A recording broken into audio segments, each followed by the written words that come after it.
Welcome back to Enlighten Up. You are listening to episode 13, Meditation, Violet Flame, Visions, and Michael's Adoption Plans. So that's right. Later on, Michael's going to talk about having kids and what that means in regards to meditation. How does that work and should we be doing it? But first, we're going to get into what exactly is meditation, what are the different forms, how does breath work assist your meditation and your visions. We're going to talk about what the Violet Flame of Transmutation is. And of course, can anyone be psychic?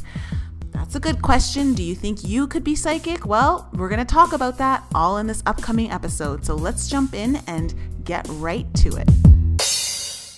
Hello, everyone. Welcome back to Enlighten Up. You are here with Lisa Watson, Michael Ronayne, and myself, Nicole Frolick. And today is episode number 13. And today we're going to be talking about meditation.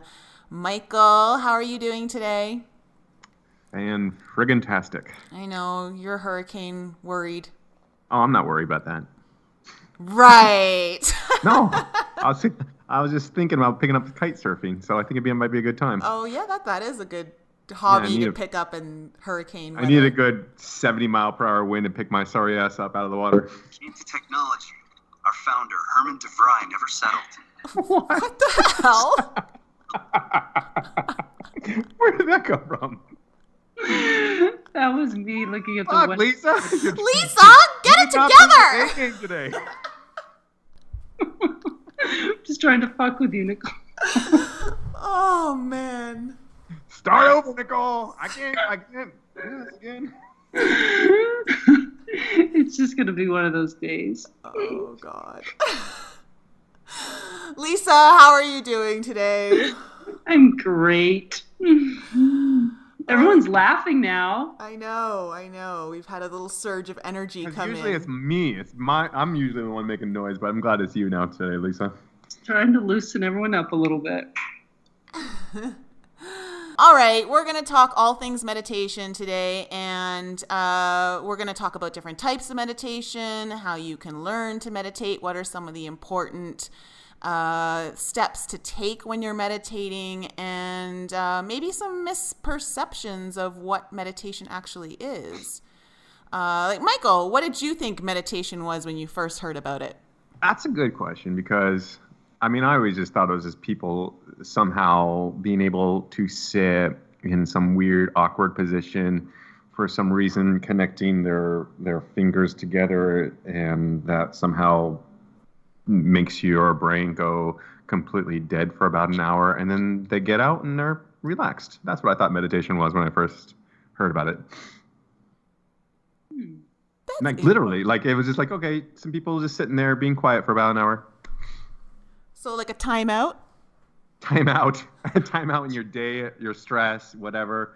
I didn't know they were tripping out on visions and DMT or whatever's got going on, but for some of the people, but that's what it meant to me. Also, I thought meditation was just kind of like a type of prayer when you, okay, this is going to sound awful, but I'm going to just say it.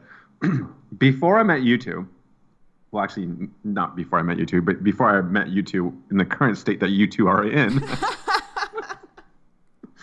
I literally thought meditation was just people's way of praying without literally praying to something. Does that make sense? Like not necessarily to Jesus or to God or whatever. It's just they're just somehow praying in some mantra-like spirit. Just throwing it out to the ethers and hoping it'll stick somewhere. Like oh crap! I don't wanna f up tomorrow at work, so I'm gonna concentrate on do not f up at work. Do not f up at work, and that becomes your mantra for the hour. Oh my God! Please don't anyone ever use that mantra. Let's focus on what we want and not what we don't want. Exactly. That's what I thought. You asked me a question. There you go. And I have used that mantra before. It works just fine. Oh, God. Oh, dear. Just switch it to something positive. Just do a great job at work today. Do a great job at work today. That would just be so much better. Okay. Yeah. Glass half full, half empty. The words you use are very important. That's manifesting 101 right there. Oh, I'm Mike. sorry. I meant to say, do you not F up at work today? Is that better? No.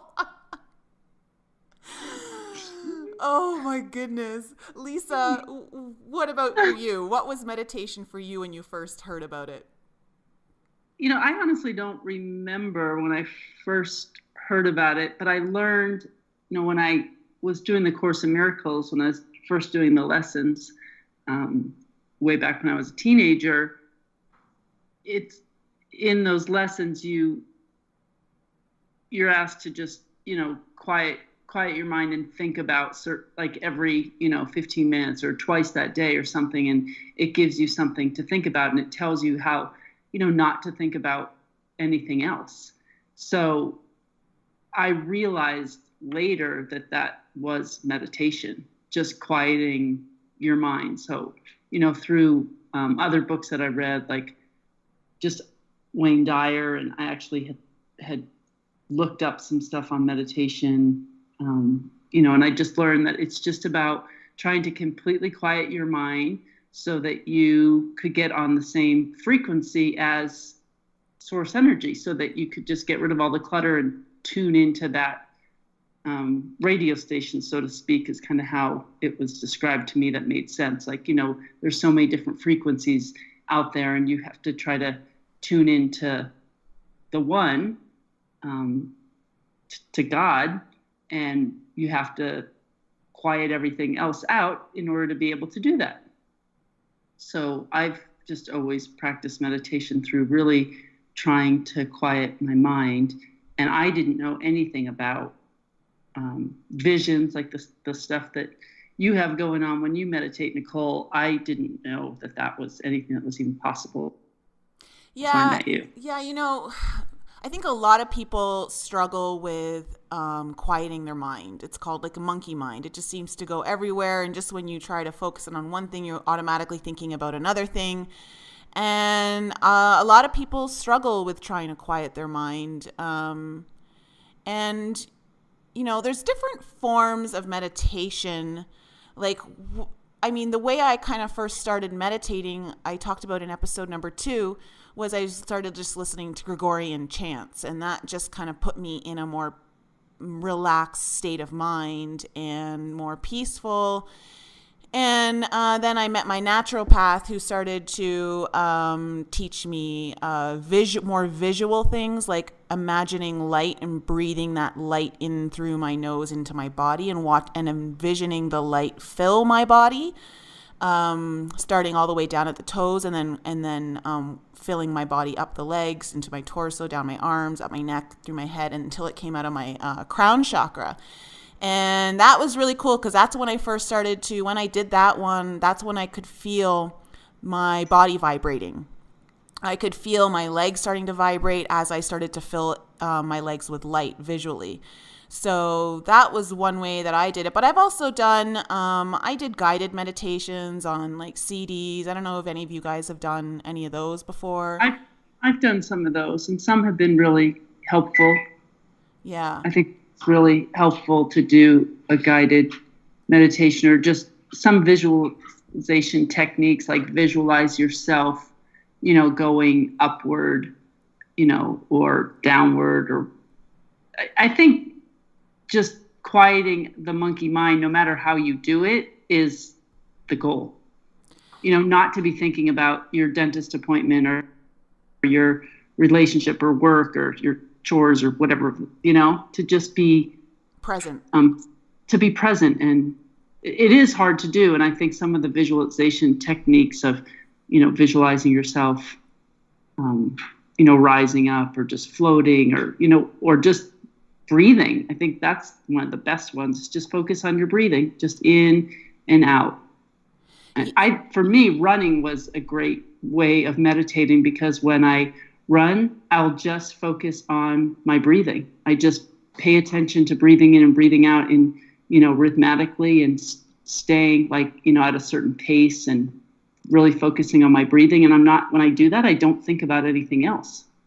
Yeah, running's a great one. Running's a great meditative practice. Michael, you like running, don't you? I do. I like running, and I like it for to use your guys' terminology, to raise my vibes. My terminology is just to get in a better mood. But like, if I don't have like at least a 4-mile run within a 48-hour window, I go really cranky, and you don't want that. Nobody likes cranky Mike. I used to be like that. Like I could not go more than 3 days without running. I would be totally like you, where I'd start to feel like my serotonin levels start to come down again, where I started to feel like depressed. And I've had this backache for a while, and I haven't been able to run. I haven't run consistently for probably a good 6 or 8 months. But I've been meditating, almost daily. And I haven't noticed that, I don't get cranky. Like, I feel normal. So I think that, maybe it was just the meditation that was more important to me. And maybe that also releases serotonin. I don't know. But it seemed to take the place of running for me. So that's good. Well, I mean, we heard from our pineal gland expert, Heather Sartain, that the pineal gland is responsible for releasing melatonin and derivatives like serotonin. So that kind of makes sense. Yeah. And, it's still, even after as much as I have meditated, it's still really hard for me sometimes to quiet my mind. I find myself just thinking about all sorts of different things, and I've read lots of books on it and, different techniques and things, but sometimes I just don't think you're meant to quiet your mind. Well, I was going to say, Lisa, it's like, when you try to clear your mind, it's not going to work.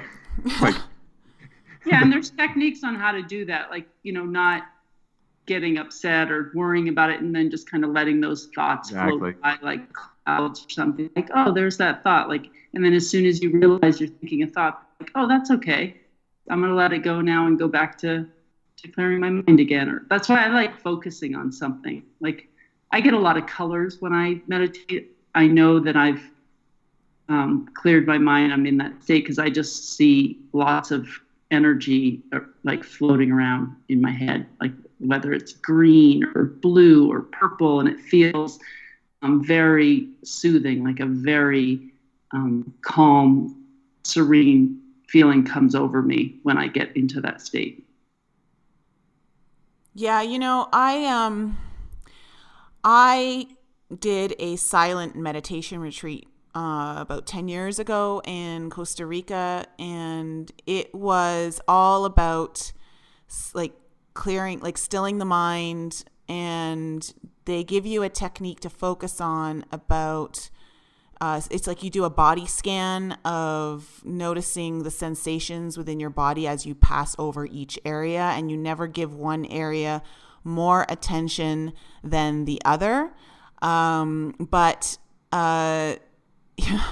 This was before I became more flexible. I was highly inflexible at that time, and so sitting for long periods of time in a cross-legged position was very uncomfortable. And my feet would fall asleep, my ankles, my legs, and like when that happens, and then you try to move just like an inch. I don't know if you guys have ever felt this, but it's like a shot of electric energy that goes down your body, and it's so painful. Like you can't. Yeah, you felt it? Yeah, I feel that way when I get in certain positions. I definitely feel that way sometimes too. Yeah, and so I'm sitting in this meditation retreat, and we do 11 hours a day with breaks, but they ask you not to move. And so it's silent. No one's, there's no sounds coming out. And then all of a sudden you get this shot of electric pain go down your leg, and you want to just flinch and kick your leg out, but you'll probably hit the person in front of you, and no one's making any noise. And so it was really, it was a test. It was hard. It was like torture. I'm telling you, it really was torture. The first few days were really torture. But I have to say that it was great exercise for me in my meditation of learning how to be more disciplined in that kind of regard. But I did have a really cool experience on day 4 where for the entire 2 hours we were meditating, all time fell away. I didn't feel, I was not in my body anymore. Felt like just formless energy. And I was in a state of pure contentment. Like I didn't want to change anything. I was happy exactly with the way everything was. I didn't want anything less. I didn't want anything more.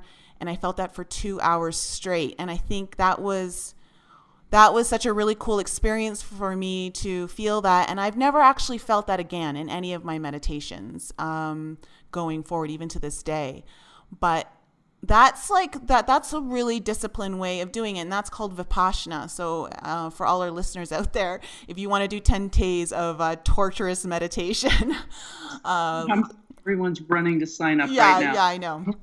But there's like you said, there's a lot of ways to meditate. Going out in nature, just walking around in nature is a form of meditation. You don't have to be sitting anywhere. You don't have to necessarily have your eyes closed and all that. It's just because nature is really great for calming the body because of all the negative ions out there. I think it's just about connecting, allowing your mind to connect with that higher self. Yeah. And you have to get yourself in a place where you're just not, in the ego world, just away from the house and away from problems and just, not out taking a walk in nature and like trying to pound out stuff in your head, but just focusing on maybe the animals that you see as you're walking, or the grass or the trees or water flowing, and just really paying attention to those types of things and letting your mind focus on that. Yeah. And Michael, like you don't seem to really get the meditation thing, but you do like the breathing, right? Well, I'm working on it. It's a work in progress, definitely. I think what happens is somebody like myself that really does want to jump in your guys' camp when it comes to your guys' experiences is willing to try it. But like sometimes you just can't just jump into it full board. Like they were saying that, you see people that meditate for an hour or 2 hours. That's at my current level, that's just, I can't do it. It's more like, from what I've read and understood, is when people first start off with is to, give yourself 10, 15 minutes or an allotment of time that you can really, really concentrate without concentrating, if you will, on meditating. And so that has been working out better for me. I'm up to 11 minutes. And so, good number. Well, oh, for God's sakes, numbers. And so, but like I'm like Lisa. I feel like there's a lot of colors that come to me, but I don't know if it's just colors from the meditation or colors because my eyes are closed and my visual mind wants to pick up on something when my eyes are closed. I do find some sort of background rhythmic meditation type music does definitely help. Yes. Yeah. And there's a lot of really cool ones on YouTube and I got one of my favorite ones that at the very least, when I try to use it, and I usually try to do it at night because that's when I'm like most quiet, I guess, in my life. It knocks me out like in like 10, 15 minutes. I'm like asleep, which is really hard for me to fall asleep. So that's a good thing. Yeah. So I think really what I'm trying to work on is the deep breathing, which again can be challenging too for a long period of time. But taking in that deep breath, trying to breathe in for like a good solid 6-7 seconds, keeping it in your lungs for a few seconds before releasing it. That seems to work out quite well for me. And yeah, you can feel, it's like deep breathing exercise in general, regardless of spirituality, is just awesome for you anyway. And so I do enjoy that. You can do it anywhere too. Right. It doesn't I do it all the time in my car. I do that a lot. So you're exactly right, Lisa. And then I have this, I have the Apple Watch, and every random moment, sometimes just sends me a little message saying, breathe. That's all it says.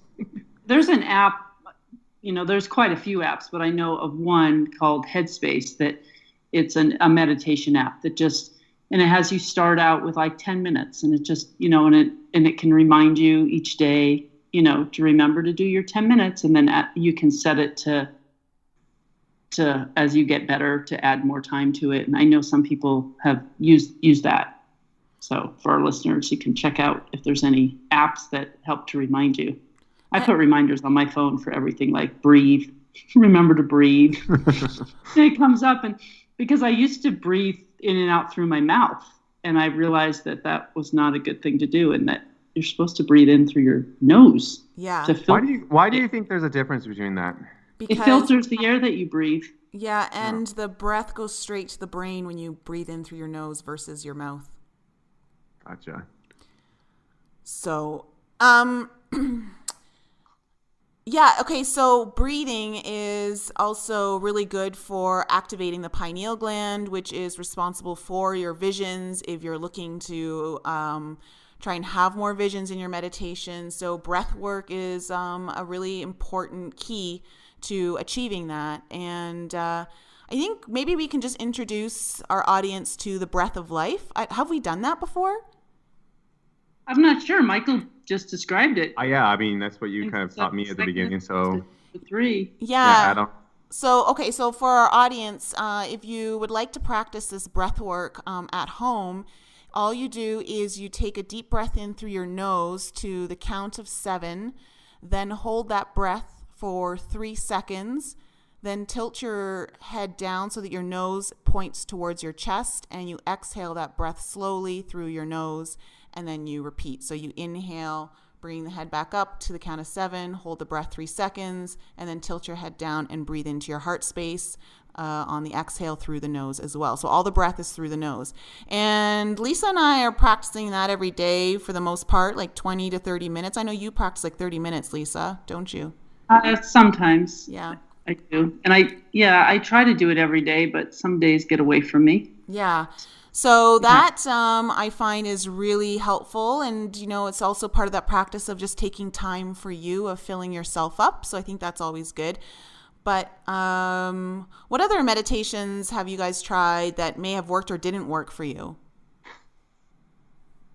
I'm thinking I had this cassette tape. This is so long ago. I was probably like 21 years old. I don't remember, but it was one of those guided meditations, but it really, really helped me. And I gave it to a friend. I loved it so much, and I knew it by heart. So I gave her the cassette, and then I stopped doing it for a while, and now I totally forget who it was. But I think it's just, for everybody, it's going to be different, but I think that the important thing is that you just keep trying different things, and if all you do is take 20 minutes to yourself a day, whether to walk in nature or to, sit in a quiet place, even if it's the bathtub or, somewhere, and just breathe, I think that's where you have to start. And then you start trying different things, whether it be guided meditations that you find on YouTube or,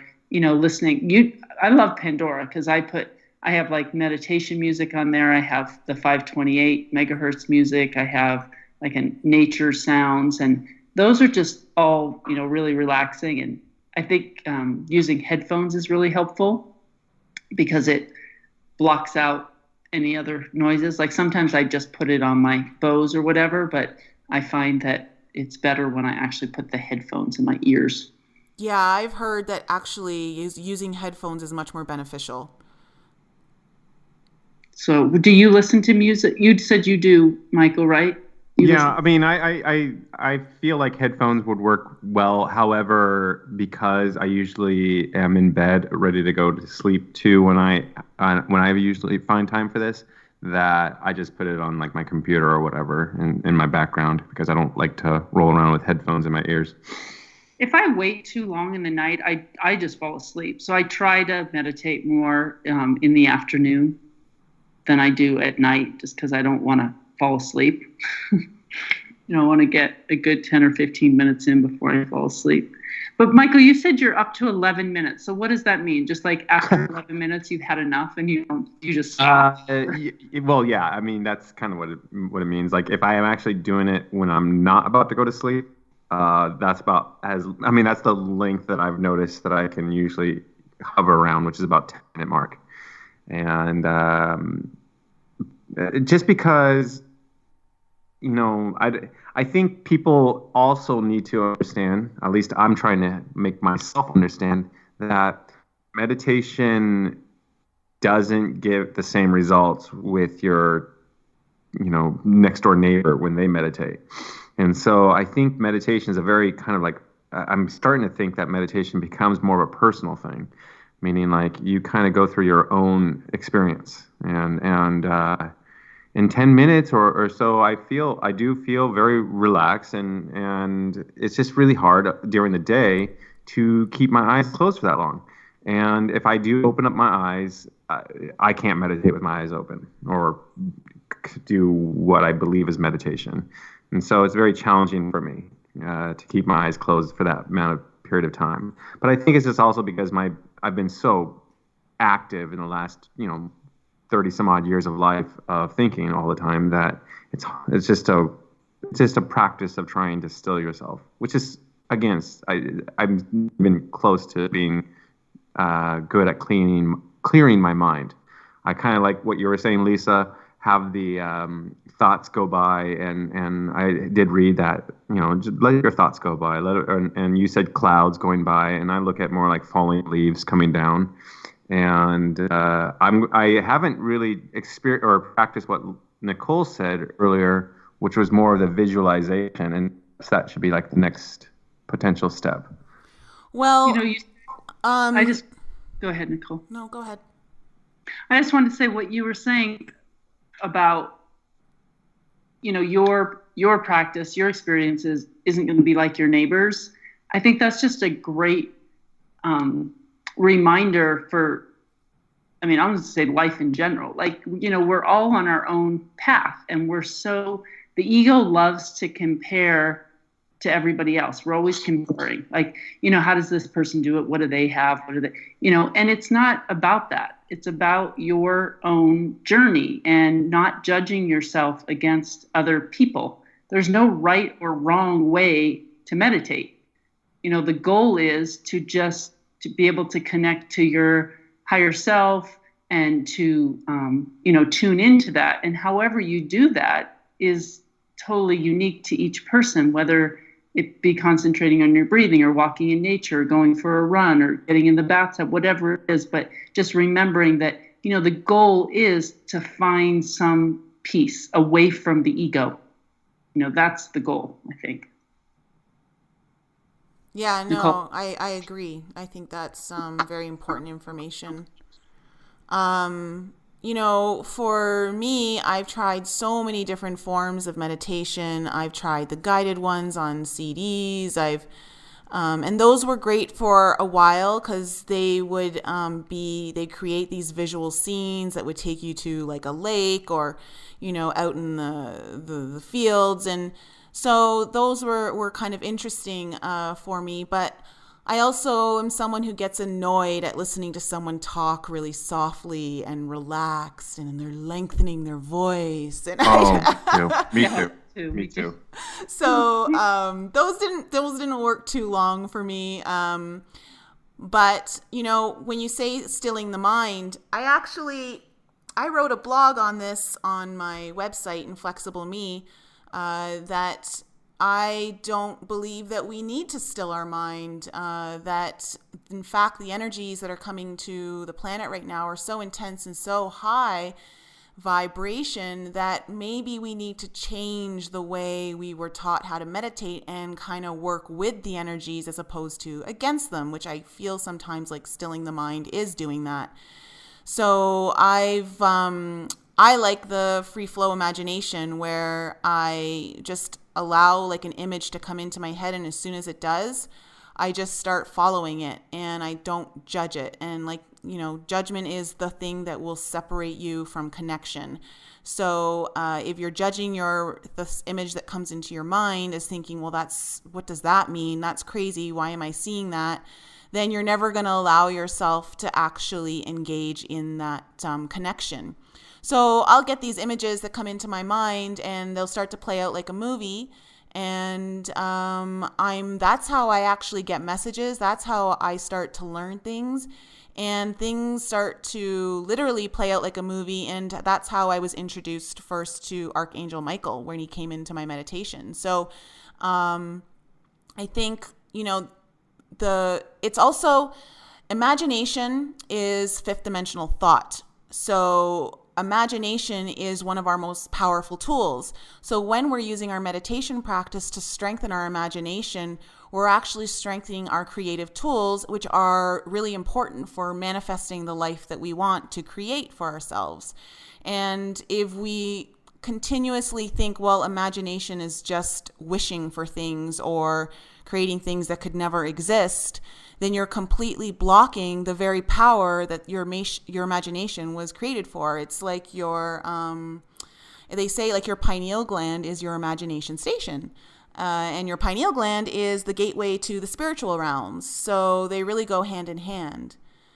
So they also say, on average, your pineal gland, because I've studied the crap out of that for the last couple of weeks. Very interesting, by the way. I wish they really did talk about this earlier in my life.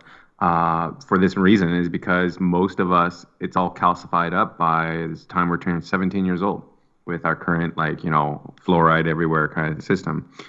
And which kind of makes sense with what you're saying, Nicole, because, obviously kids and children are very imaginative. And as you are getting older and more close to your adult days, you just think, oh, that was a child thing, or that was more of a kid thing to be imaginative. Now I'm an adult. Now I got to move on. But it's kind of like coincidental with like the average time your pineal gland kind of takes a break, if you will. Yeah, no, good point. Really good point. People are limited.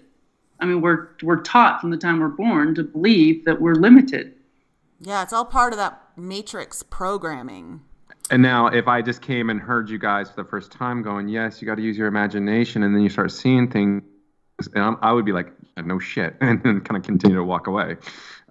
Because it's like, well, if you imagine seeing Archangel Michael perhaps doing something or helping you out or giving you a message, my speculated, oh my God, I can't even say that word, speculative self would say, whatever, you're just imagining that and not really give it any credence. Oh, I imagine speaking to, like in my meditations, I'll imagine a lot of the times Jesus being there, and I can picture myself like holding his hand and walking with him, and I believe it's real. I mean, I know it's an imagined thing, but I believe that you can connect that way, or with loved ones that have passed on, or whoever Archangel Michael or right. Mother Mary or whatever. Visualize them. I believe that they are truly there to come to you. And I know you guys believe that, but like if I just like literally heard you guys talk about this, I'd be like, okay, yeah, but that's called your imagination. So what? And that's the way I would probably react to this. Okay. So for instance, in one of my meditations, I was taken to a very kind of mountainous area, but clear. It was snowy everywhere. So it was really, I guess, somewhere either high up in the mountains or very north on the earth.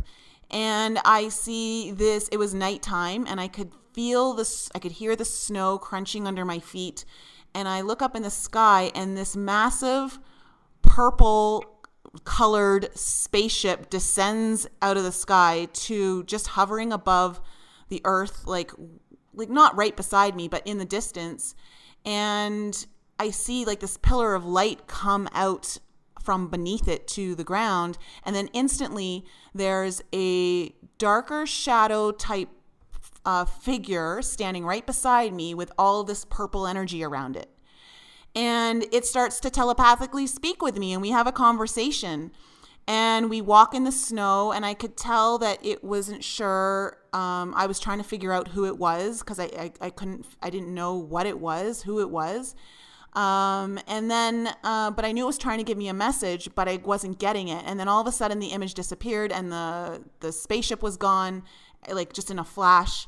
And so I thought, oh gosh, like that's really weird. You know, like I don't just sit there and decide, oh, I'm going to like think about a purple colored spaceship coming down out of the sky. And then a shadow person comes to me. Like I had no control over imagining that. I allowed it to come in and I didn't judge it. And that's what I'm talking about. So what I did is then I later started to research. I started researching this violet color, this purple, and I realized that I was visited by Saint Germain and that he uses the violet flame of transmutation. And that was the message he was trying to send me. And so I started researching the violet flame of transmutation, how to use it in my meditation, and how important it has become in my spiritual practice. And that's what I was able to learn. That's the guidance I was given in that meditation. So when you question, oh, you just imagined it, well, the guidance comes in. There's guidance coming into your imagination. It's not like you just sit there and think, oh, I want to think about a chicken in front of me, and so a chicken's there. It's not like that. You allow something to come up in your mind, and then you just follow it. And when you do your research, Nicole, where does so you come up with, you know, purple and a few other things, and this means Saint Germain. Well, says who? You know what I mean? Like, where is this research coming from? It's not like you can find it on Wikipedia or something like that, I would imagine. Maybe you can. Who knows with Wikipedia? I just Googled it. I know, but like anybody could write anything on the internet is my point. Oh. Yeah, and so could any other philosopher write anything in any book and you read it. How do you know it's true? Like, I don't know. Like, that just well, I mean, seems... that's where my science brain comes in, because you can prove the result over again. Where this is more like, oh, purple, and it means this. I mean, so there's a lot of like things that people just say out there, and it's like, and didn't mean to test you like this, but like I'm always curious, like, oh, this clearly means that, and I'm like, what do you mean clearly? I'm missing the clearly part. No, I understand what you're saying, but it's different. So when I Googled it, I got so much information. Saint Germain was the first thing to pop up. Violet Flame of Transmutation popped up. And then I started researching that. And there was so much information on it. And it made sense for what kind I was asking for, some guidance on certain things. And that was something I needed to start using. And so I incorporated it into my meditation. And now I mean, for those of you who are listening and don't know what the violet flame of transmutation is, for people who are in the meditative practice, like, this is pretty common stuff, violet flame of transmutation. Like, it's well known and it's documented through not just recent new age stuff. Like, it's been around for quite some time. You'll find it in older books. You'll find it in other kind of older documents. So are you going to tell me what it means? So when you are wanting to change your energy, okay, so say you are you're operating from energy of fear and you don't want to be in that fearful energy. You use the violet flame. It's actually a tool handed down to us through Saint Germain, who is considered to be an ascended master, to use the violet consuming flame to transmute the fear into a higher vibration energy. So it's alchemy. It's the alchemical process. So it's about, energy it changes, right? It never, yes. Right. Okay. So. Okay. I'm a little bit confused. So I guess walk me through the process. What do you, you're imagining like literally a purple flame? So what I do is I imagine, first I ask that the violet flame fill my entire body. And so I imagine this violet flame filling all of my cells, filling me inside, just with violet light. And then I ask for the violet light to expand beyond my physical body into my mental, emotional, and etheric body, so that it's like emanating out of my body now. And then I have a mantra lost that you, Nicole. I don't hear you. Yeah, neither do I. So we must have lost her. Must no. be the Violet Flame. She expanded it too far. Okay, everyone. At this particular point in the podcast, we were experiencing a little bit of technical difficulties. Lisa and Michael couldn't hear me, and no matter what we tried, it just wasn't working while I tried to explain the Violet Flame. So I'm going to do that really quickly for all of you right now, so that if you do want to use this technique in your meditation, you can. So after filling your body, all your cells, imagining the flame to completely fill you up, you ask that the Violet Flame expand beyond your physical body into your mental, emotional, and etheric bodies. And so what you're doing is you're visualizing this flame now being outside of you, burning all the way around you. And then I use this invocation. I ask the Violet Flame to transmute anything and everything that stands in the way of my ascension, on all dimensions, on all levels, through all space and time, past, present, and future, so be it. And I ask that all energies be transmuted into unconditional love. And that's about it. And you can actually choose whatever energies you want to choose. You can choose sort of healing. You can choose gratitude. You can choose joy. You can choose peace. Whatever energies you feel like you want to transmute the energy into, by all means, go and do that. So that's just something I practice right before I go into my visual state of my meditation. You can do this even just on its own. You don't have to do it before meditation. I think it's a really great practice that if you're feeling really funky during the day and you just want to transmute that crap into something better so that you can kind of get yourself out of the funk, this is a really good tool to use as well. So just take a few minutes, visualize this whole Violet Flame process, and then use that invocation. And that's about it. So we're going to jump back into the podcast, and we're going to be starting to talk about something new, because clearly whatever we tried to do to talk about this Violet Flame was not happening when we were recording. We were talking about meditation in different ways. Okay, let me ask you guys this. When you're in your meditative state, do you guys ever get any kind of message about the future in general? Not just like a specific, like something challenging in your life and you're trying to figure out if you should turn left instead of right kind of situation, but more of like a general message of mankind, worldkind, or whatever? I don't know. For me, I don't really get very many messages or visions when I'm meditating, but this is probably more of a Nicole question then, because I know she kind of gets some, that's for sure. Well, she gets so many different images and things that are amazing to me. But I think that it does help clear your mind to where you're open to those messages. Like, maybe it's an hour after you meditate, or maybe it's the next day. But I think that it helps you to get on that frequency to where you can receive that guidance, like what we talked about in our last episode about, angels and how they speak to you and how the higher realms communicate with you. And I think when you practice quieting your mind, then those things come to you more easily. That intuition, that thought that came out of nowhere. Ideas or solutions to problems. I think when you learn to quiet your mind through meditation, that just generally you get more connected to that. That seems to make sense. That's the way it works for me. I would love to get visualizations like Nicole does. I think it's. Oh, I would love that too. I mean, that's kind of like that's like the big thing that really would put me over the edge of course it would put me over the edge of okay, there's something to this. This is really cool. That's why I'm really trying to work on my pineal gland ever since that episode ran, to try to at the very least detox as much as I can with that and see if I can get that up and working again. You know what I mean?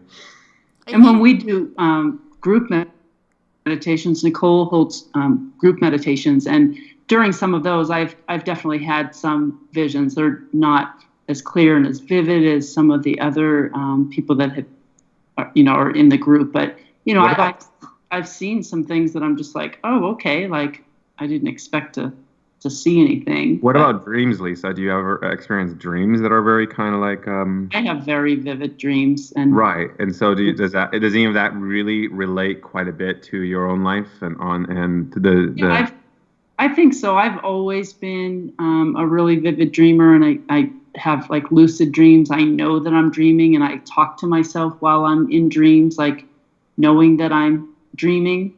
I feel like I'm almost like in the dream but out of it at the same time. And I've always looked up symbols of dreams, and I find, during certain periods of my life, certain dreams happen, whether it be around water, and you can use, the internet to look up different symbols of what things mean, and usually when there's a lot of water in your dreams, you're swimming. That relates to like emotional things. And there's just, if I have something, just a crazy dream with something that really stuck out for me, then I'll look it up, and I have found that it really does explain what's going on in my life at that time. Gotcha. That makes sense. Nicole, any thoughts? Well, when it comes to like your visions, the thing that's blocking you is trying to explain it, is your need to explain what you're seeing or why you're seeing it. So when you are able to let go of that need to explain it and just have the experience without any judgment, that's when you are likely going to allow your visions to come in. I think that's one of the things that blocks people the most, is that they've already created all these limitations to what they can see, and they don't allow themselves to just have the visual experience, and without the need to have all the answers as to why they're having those visions. So I try to just let the visions come in and see what I see. Sometimes I don't see anything, and then other times I'll see the most incredible things. And then it's afterwards that I start researching certain things and start understanding what I've been shown, because I don't believe that it's just me creating the thoughts. I feel like there's divine guidance coming in, that I'm being shown things, and that there's importance there behind it. So the biggest thing is judgment. You just can't go in there judging what you're seeing. You just have to go in there with the willingness to have the experience, and that's it. Yeah, like if a duck or a chicken or something shows up as a vision, then you don't want to be like, oh, why am I thinking of a duck or a chicken? I think there's a balance between thinking, oh, this is a thought that I need to clear, which is probably what I do, where I'm just trying to have my mind be so blank that when things come to it, I dismiss it as just a monkey thought, my monkey brain going all over the place, even though I try not to. But there are people in you guys' from what you guys know, that do get kind of visions and things like that about the future of situations. Well, we have some friends that are, they're psychics. If you want to describe them. Oh, that's a good question too. So, does everybody have the potential to be psychic, or is it just like a select few? No, I believe we all have the abilities of being psychic. Those are all the abilities that have been dumbed down through trying to calcify our pineal gland. So, do you guys feel psychic at all, in your opinion? Yeah, I do now. I used to think I wasn't, but now all of this stuff's starting to happen, and the more I'm allowing things to open up, the more I'm starting to tune into those higher frequencies and to the divine guidance coming through. So, but I think anyone can do that. It's just a matter of exercising the muscle and doing all the things you need to do to take care of your pineal gland.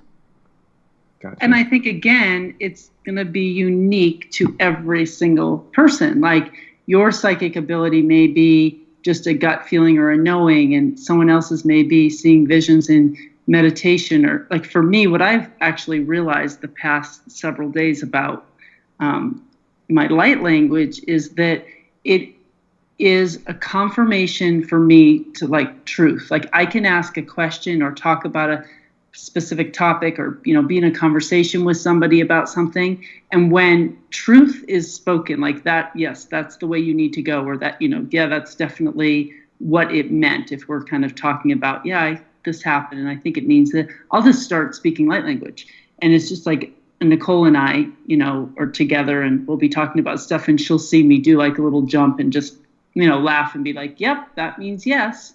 And I feel like that is where my psychic ability has come in more through light language. Like, it's just there to help guide me with knowing truth. Like, is this the way to go, or is it not the way to go? It's kind of like my own internal pendulum. Yeah, that's a good way of describing it. And I've just really realized that over the past few days, just, because I haven't been doing it for that long. And I've been wanting and asking for guidance and help in understanding what it is that this light language means, because, I'm spewing out sounds and things that I have no idea what they mean. And it's just kind of been made clear to me the past few days, like, you know exactly what it is, because every time it comes, it's when I'm talking about something, and I want to know if it's truth, or maybe I don't want to know. It just comes when it wants to come, but that seems to be when it comes. Do you think the future is already known? Well, my opinion is we have free will. So that's why, like, when you go to a psychic and they may predict something, that it isn't necessarily going to happen, because you have free will as well as everybody else in the situation involved. And anybody could change their mind at any time and go a different direction, which could change the future. So it doesn't mean that the psychic was wrong. It just means at that moment when they looked at it, this is the way it was going, and then it changed. What do you think, Nicole? No, I agree with you. I completely agree with you. I think that there are certain things that are kind of laid out for us to experience and have in our life, and but the choices that we make, can determine whether or not we reach those events or not, or maybe we do and we start creating new ones. Like, I don't think that you have zero control over what happens in your life and how it plays out. I do think there's stuff set up to help guide you in a certain way, so that you do make certain choices or decisions when it's best for your soul. But the free will factor that Lisa was talking about is number one. So you always have the choice to choose differently. Because I think this ties a lot into just the main focused reason on why you would even want to meditate. That's kind of like what I'm gathering. Is like just exactly what you said, Nicole. Is like, if you theoretically have a pre-plan for your life, let's just take it for what it is. If you're trying to ascend during this lifetime, using your guys' language, you really want to tap into that more meditative state to really help discern your decisions, I suppose, so you can make sure you follow the correct path. And I just feel like there's a very small percentage of the population that would be into that, or is currently in that state. So I feel like there's a lot, like, let's just say 80% of the population running around using for a lack of language, like chickens with their heads cut off, and they just don't know what direction they're going. Well, I think it's just a form of semantics, or how you say things. So would you say that there's only a small percentage of the population who wants to live a better life, a happier life, a more fulfilling life? I think that everybody just wants to be happy. That's what Ascension is. That's what Ascension is. Ascension is moving up in vibrational frequency. So, like, when you start expanding your consciousness and taking care of yourself, you start to go up higher and higher and higher in frequency, which is where all of the joy resides and the happiness and the fulfillment that people are looking for. So when we're talking about ascension, that's kind of what we're talking about in like more of, I guess, the layman terms of just finding the fulfillment and the happiness that everyone's looking for in their life.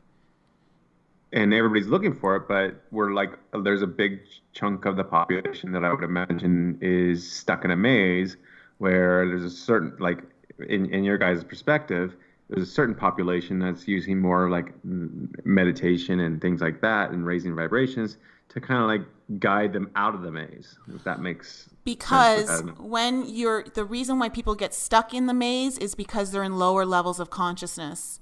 And I just did a whole video on it. And it was fantastic, by the way. And so, we talked about in one of the episodes about power versus force and the different levels of consciousness and what that means for you as an individual, where you reside in that level. So, if you're someone who's allowing yourself to be bombarded with fear, live life from a fearful place, your choices reflect fears instead of hopes and desires, then you're never going to have that expanded awareness to want to connect to something or have that desire to have more fulfillment in your life because you're too stuck in that lower level of consciousness. So, and that's why there is so much bombardment through the news and other forms of media that keep you in a state of fear so that you don't move out of that maze or that matrix, that level of consciousness, and that you don't attain what it is that you're saying people are trying to do through meditation, which is get the fulfillment, the joy, the love. So like that's really important for people to understand, is understanding what it means to be in a lower state of or lower level of consciousness and how that's going to completely limit how you live your life.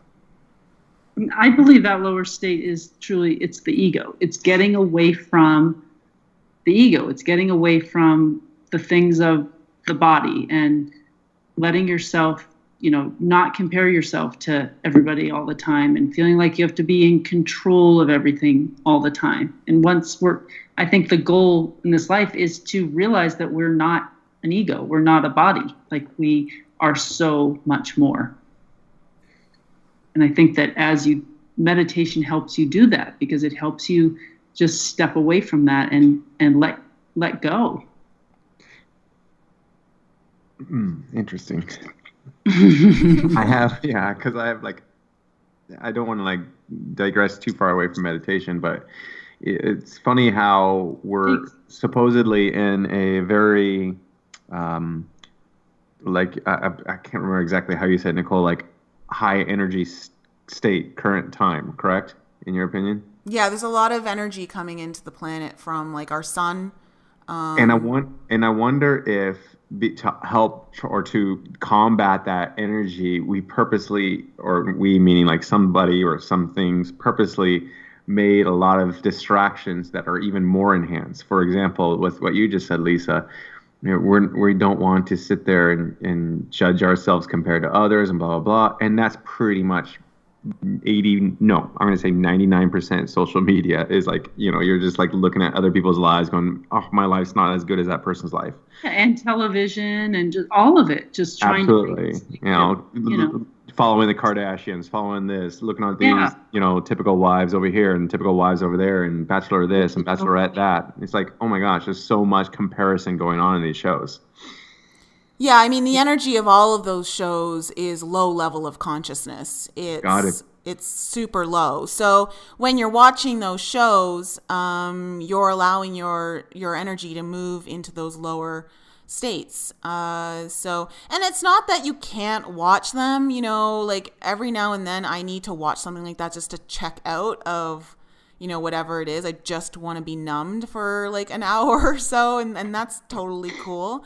But if you're not aware of how much you're watching and what's happening, if you were to watch one of those Housewives episodes, they're just constantly fighting with one another and screaming at one another, and It's just, who wants to communicate like that with people? Who wants to hang around people like that? And so, but if you're constantly watching shows like that, that becomes your reality, and you think that's just normal. And that's what the is. Yeah, that's what part of the Matrix is to keep you thinking like that's all acceptable and normal, and that's how people should just be. And that's obviously not how we want to live our lives. Nicole, let me ask you this question, and maybe to you too, Lisa, if you had to do it all over again, and if you had a child, if we all three of us had a child right now, well, first of all, that'd be a miracle of science, but let's say we have our own individual child.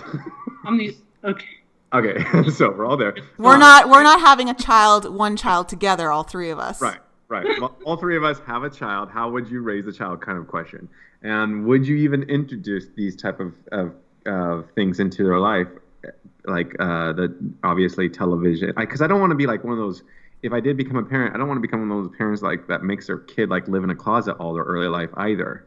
How would you like weigh out the good versus bad when it comes to raising a child? Well, I homeschooled my kids, and my ex-husband was a TV watcher 24/7, always had the television on. And a lot of the time it was sports, and I was, okay with that. But even just having to listen to the commercials was annoying to me. And I actually, and I tried to keep my kids away from that. Like I refused. He wanted to get them televisions in their room when they were younger. I was like, yeah, that's never going to happen. And just always trying to keep them outside or keep them busy or just keep them away from the general negativity of television. And I think if I had to do it all over again, I wouldn't marry someone who watched that much TV so that I could keep it away from them more. I would do my best to keep it away from them as much as I could I know a lot of people that let their kids just watch movies, and they choose the movies that they get to watch. And it's okay to be exposed to that stuff a little bit, but it's just about communicating with your kids too and teaching them these things that we're talking about. Like kids, this isn't something that a child can't understand, whether you're talking about meditation or imagination or the ego. I mean, I just think that there's no reason we can't teach our kids these things from the time they're born. And then, try to keep some of those things like television away from them, but, just be honest and explaining and having conversations like we're having together. I think the best way to raise children is to not necessarily treat them like adults, but understand that they're smarter than you think, and that you can have intelligent conversations with them and you can explain things to them. You don't have to treat them like they're stupid or they wouldn't get it. Right. And I explained a lot of things to my kids that I'm sure most people didn't when their kids were small. Just different stuff about communication and psychology on things. And I feel like it made them more grounded individuals, grounded adults. Would you let them have their own Facebook profile? Well, my kids are older. I know, but like if you had let's say you have a 13-year-old child right now pulling on your arm saying, please let me have a Facebook profile page, would you let them? I don't know. That's a great question.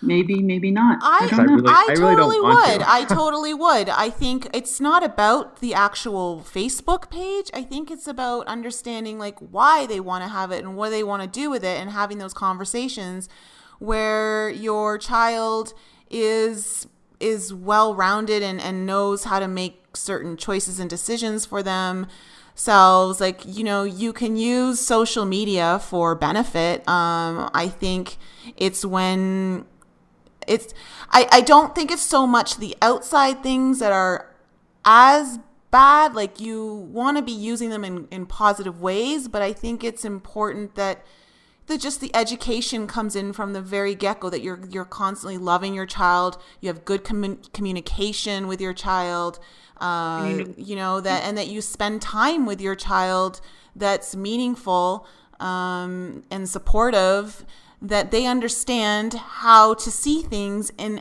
analyze things, or understand what's going on without having you to take something away, and so that they never have access to it. You know what I'm saying? Like I say, treating them with respect and treating them like they're capable of understanding what you're saying, not just saying no, you can't do this, or no, you can't do that. It's MySpace was what had come out when my kids were teenagers, like 13, 14, and I allowed them to use it, but only for a certain amount of time.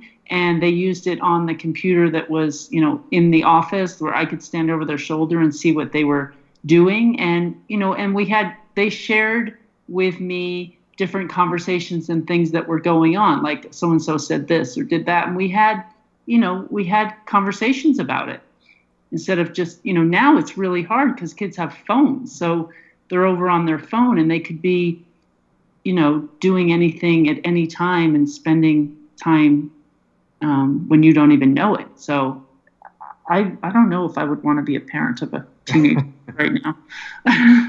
No, I think it's just important to know that you're going to be helping to equip your kid with the tools that they need to go out in life and make the choices and proper decisions that they need to, that are hopefully to their betterment. And everyone's going to screw up. Everyone's not going to make the right choice. That's just part of life. And I think feeling like you need to isolate your kids from certain things that are out there right now, I don't think is the answer. I think the answer is just education. It's that constant communication. Like, I'll always, if I were to have a kid, they'd be learning how to meditate like from the womb. That was my next question. Would you guys be teaching early? Absolutely. And I'll tell you why. Because having that connection to my higher self is where I feel I'm getting the best guidance. And I would want my child to know themselves to the best of their ability, to understand themselves fully, and to have that connection so that they can make really great choices that are supportive of their joy, of how they want to create this life for themselves. So, and I feel like for me, my meditation has opened up so much for me that I would I'd be doing it while they were in the womb. I think that's great. I think everything you said is spot on. It's about educating your child. And, we choose to come here to Earth to have certain experiences, and you can't protect your child from absolutely everything, but you just have to give them the tools to make the right decisions. And I think meditation's a great place to start. Yeah, I mean, you see kids now, they're doing yoga at young ages, like we didn't have that when we were kids. And I think that's great. That's allowing them to really understand their body, connect mind and body together through breath. Like, these are really good tools that I think are just coming through because people are starting to expand their consciousness more and want that for their children. And so it's just, it's what happens as we evolve as human beings. And having conversations with your kids and letting them make decisions, and asking them, like, what do you think you should do? And letting them know that they have the power to know. They already know. We're born with this internal guidance system that usually gets squashed because we're told, we have to do this, we can't do that. And letting your kids know that they have the power to make the right decisions. That maybe I don't know as a parent what the best thing is. Like, what does the kid feel?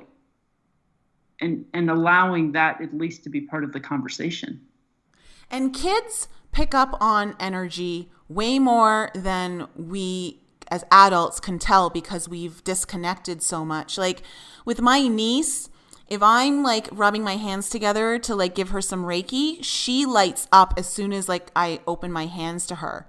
And she starts giggling and she's smiling. Like, she gets it. I know she gets it. And so I would want to foster that, nurture that, that element and keep that alive as long. Hopefully it would never die out. But, like, that's something I would want to nurture into her later years, teen years, 20s, like, just so that she never loses that connection, because that's where we're all struggling, is we're trying to get back to that connection that we had as children, but then we were programmed to think, oh, that doesn't really exist, oh, it's just your imagination. So I think it's really important to nurture that. Yeah, I think that if you're going to put your energy into anything, it's to change the world. Put it into kids, because they've already come with so much that we've lost, and just helping them to maintain that imagination and maintain that inner knowing, instead of trying to unprogram them. It's a lot easier. Makes Does that sense. answer your question, Michael? Oh yeah, no, it's the scariest thing I can imagine right now is having a child, and not because the having the child part. It's like, how would I raise that child in today's world? And like, we like Nicole and I are the same age, and we grew up in a certain way that we have it easy compared to kids nowadays. But our parents said the same things about us, about themselves when, like, they were, what I'm saying? Like, when they were our age and we were really young, I remember they're like, oh my gosh, the things that you kids have now, like, it was just, I just feel like as things evolve, that's always going to be the case. No, I disagree with you. My parents always said, you have it easy. We didn't when they were young. I had to walk 10 feet of snow uphill. Exactly.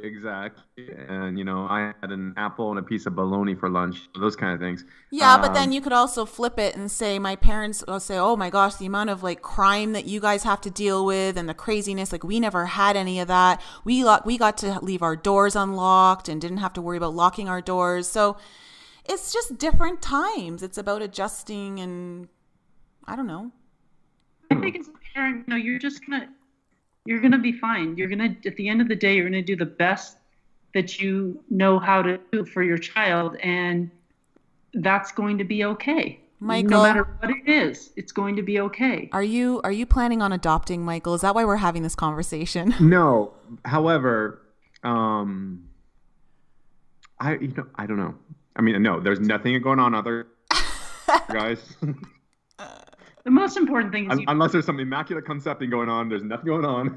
But I've always thought about the idea, because I think I would love to have a child still to this day, and I'd be so afraid. Well, if you want to have a child with Michael, go ahead and comment. Right in. You can use your number and just relay any messages. That's worth it in your opinion. Lisa Watson, phone number 6 is whatever. No, I'm joking. No, but like it's a honest conversation, because I watched this one movie a long time ago. Like, when I say a long time ago, like a few years ago, named Hannah, I believe. And it was about this father who basically took his daughter and went out into the woods and trained her to be like Jason Bourne Part 2. But like kind of kept her away from the entire world. And there's always like an idea, like, I bet, and every parent, like, they kind of want to do that just because you feel like this world's so screwed up. So I just wanted to hear your guys' take. Yeah, I don't know. Yeah, and I agree with you guys. Grown, and I would have, and I wish that I could have done some things differently, and I would imagine every parent feels that way. The same, but at the end of the day, I did the best that I knew how during, raising them, and I actually have amazing kids, so I'm really, really happy about it. So I just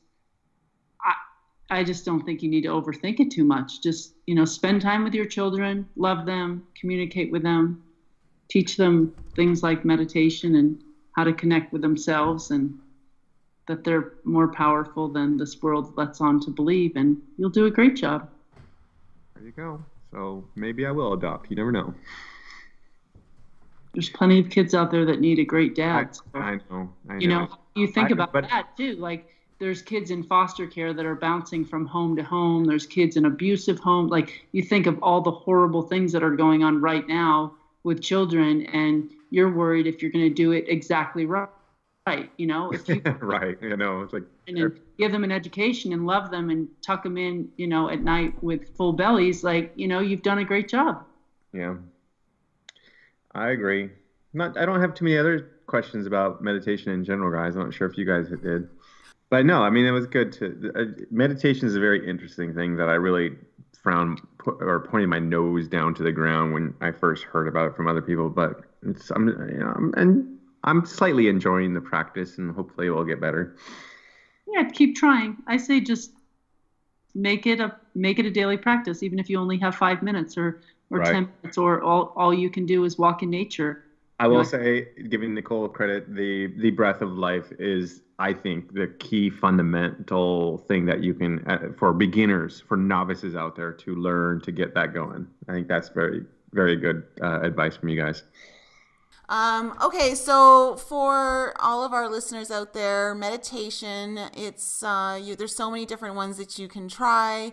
There are different forms. Just try whichever ones feel right to you in the beginning, and it's kind of be one of those, trial and error, and whatever feels right for you is what's, I think, going to be the best form of meditation. And if you want some further information on meditation, I've got a few different blogs on my website, inflexibleme.com. You can go over there. I also have one on the Violet Flame of Transmutation. So if you want to get some more information on that, you can as well.